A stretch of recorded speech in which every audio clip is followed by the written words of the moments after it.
بسم اللہ الرحمن الرحیم اللہم صلی علی محمد وعلی آل محمد وبارک وسلم عن ابن عمر رضی اللہ عنہما ان النبی صلی اللہ علیہ وسلم قال من کان حالفا فلیحلف باللہ او لیصمت۔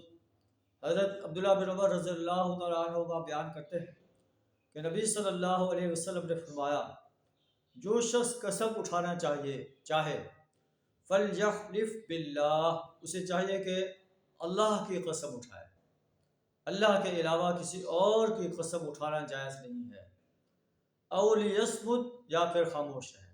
قسم اٹھانا ہے تو اللہ کی قسم اٹھائے، ورنہ خاموش رہے۔ اللہ سے دعا ہمیں بھی پیارے نبی صلی اللہ علیہ وسلم کے اس آرڈر پر عمل کرنے کی توفیق عطا فرمائے۔ وآخر دعوانا الحمد للہ رب العالمین۔